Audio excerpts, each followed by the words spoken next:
మాజీ మంత్రి మల్లారెడ్డి వ్యవహార శైలి వివాదాస్పదమవుతోంది. కొద్ది రోజులుగా పార్టీ కార్యక్రమాలకు దూరంగా ఉంటున్నారు. తాజాగా బీఆర్ఎస్ యువ సంగ్రామ సదస్సుకు డుమ్మా కొట్టారు. అయితే అదే రోజు సాయంత్రం సీఎం రేవంత్ రెడ్డి సభకు హాజరయ్యారు. సభా వేదికపై కేసీఆర్ పై రేవంత్ రెడ్డి తీవ్ర విమర్శలు చేసిన సభ నుంచి ఎందుకు బయటకు వెళ్లలేదంటూ బీఆర్ఎస్ వర్గాలు మండిపడుతున్నాయి. మల్లారెడ్డి వైఖరిపై బీఆర్ఎస్ నాయకుల్లో కార్యకర్తల్లో తీవ్ర అసంతృప్తి నెలకొంది. కొందరు బీఆర్ఎస్ నేతలు మల్లారెడ్డి తీరును ఎక్స్ వేదికగా పోస్టుల ద్వారా ఖండిస్తున్నారు. మొత్తానికి తెలంగాణ రాజకీయాల్లో మల్లారెడ్డి వ్యవహారం కొత్త చర్చకు దారితీస్తోంది. మా కరెస్పాండెంట్ చందు పూర్తి సమాచారాన్ని లైవ్ లో అందిస్తారు. చందు, ఏంటి తెలంగాణ రాజకీయాల్లో మల్లారెడ్డి వ్యవహారం అనేది ఒక కొత్త చర్చకు ఎందుకు దారితీస్తోంది? అండ్ మాజీ సీఎం కేసీఆర్ పై అన్ని వ్యాఖ్యలు చేసినప్పటికీ కూడా ఎందుకు మౌనం వహించారు? అంటే దీన్ని బట్టి చూస్తుంటే ఆయన మన పార్టీ మారతారనే సంకేతాలు వస్తున్నాయా?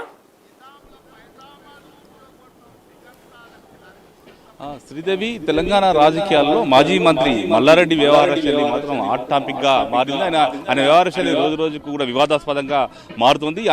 ఆయన వ్యవహార శైలిని ఖండిస్తూ కూడా ఇప్పటికే బీఆర్ఎస్ నేతలు కూడా ఎక్స్ వేదికగా కామెంట్స్ పెడుతున్నారు. ముఖ్యంగా మాజీ ఎమ్మెల్యే బోలం మల్లయ్య యాదవ్, అదేవిధంగా బీఆర్ఎస్ కీలక నేత ఆర్ఎస్ ప్రవీణ్ కుమార్ కూడా మల్లారెడ్డి వ్యవహార శైలిని తప్పుపడుతూ కూడా ఎక్స్ లో పోస్టులు చేసిన పరిస్థితి. అదేవిధంగా బీఆర్ఎస్ పార్టీకి సంబంధించినటువంటి సోషల్ మీడియా వేదికగా మల్లారెడ్డి పై మొత్తం పెద్ద ఎత్తున కూడా కామెంట్స్ చేస్తున్న పరిస్థితి కనిపిస్తోంది. ముఖ్యంగా చూసినట్టయితే ఈ శనివారం రోజు బీఆర్ఎస్ పార్టీ సరూర్ నగర్ లో యువ సంగ్రామ సదస్సును కూడా నిర్వహించింది, పెద్ద ఎత్తున నిర్వహించింది. కేటీఆర్ హాజరయ్యారు. అదేవిధంగా సిటీకి సంబంధించిన గ్రేటర్ పార్టీకి సంబంధించినటువంటి ఎమ్మెల్యేలు ఎమ్మెల్సీలు కూడా హాజరయ్యారు. కానీ ఆ సదస్సుకు మాత్రం మల్లారెడ్డి హాజరు కాలేదు. అదే రోజు సాయంత్రం గట్కేసర్లో ప్రముఖ కవి అందశ్రీ వర్ధంతి సందర్భంగా ఒక స్మృతివనం సభను కూడా ప్రభుత్వం ఏర్పాటు చేసింది. ఈ సభకు సీఎం రేవంత్ రెడ్డి హాజరయ్యారు, ఒక నివాళులు అర్పించారు. ఆ కార్యక్రమానికి మల్లారెడ్డి అంటే మేడ్చల్ నియోజకవర్గంలో ఉంటుంది కాబట్టి, గట్కేసర్ ఉంటుంది కాబట్టి మల్లారెడ్డి స్థానిక ఎమ్మెల్యేగా అక్కడికి హాజరయ్యారు, నివాళులు అర్పించారు. ఆ తర్వాత సభలో ఆయన కూర్చున్నారు. సభలో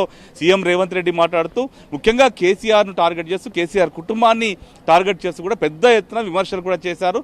అవన్నీ కూడా వైరల్గా మారాయి. అయితే సీఎం రేవంత్ రెడ్డి మాట్లాడుతున్న సమయంలోనే ఆయన వెనుక భాగంలోనే మల్లారెడ్డి కూర్చున్నారు. సీఎం మాట్లాడుతున్న సేపు కూడా మల్లారెడ్డి అక్కడే కూర్చున్నారు. దీంతో పెద్ద ఎత్తున కూడా బీఆర్ఎస్ పార్టీ నుంచి విమర్శలు వెలువెత్తున్న పరిస్థితి కనిపిస్తా ఉంది. ఎందుకంటే ఒకవైపు కేసీఆర్ను సీఎం విమర్శిస్తుంటే అక్కడి నుంచి లేచి వెళ్లిపోవాల్సిన మల్లారెడ్డి కానీ అక్కడే కూర్చొని సీఎం కామెంట్స్ వినుకుంటూ కూర్చుంటాడా అంటూ కూడా బీఆర్ఎస్ నేతలు ఎక్స్ వేదిక కూడా మండిపడుతున్న పరిస్థితి కనిపిస్తుంది. అయితే గత కొద్ది రోజులుగా కూడా మల్లారెడ్డి పార్టీ కార్యక్రమాలు ఏవీ చేయడం లేదు. ముఖ్యంగా చూసినట్టయితే సరుకు సంబంధించిన అంశంపై అన్ని నియోజకవర్గాల్లో కూడా సమావేశాలు, జనరల్ బాడీ సమావేశాలు నిర్వహిస్తుంటే మేడ్చల్ నియోజకవర్గంలో మాత్రం మల్లారెడ్డి సమావేశాలు ఏవి కూడా నిర్వహించలేదు.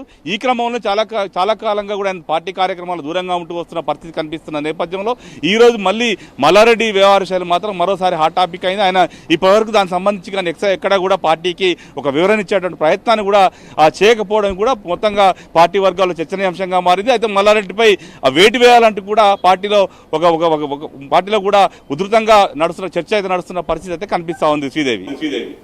Right Chandu, thank you.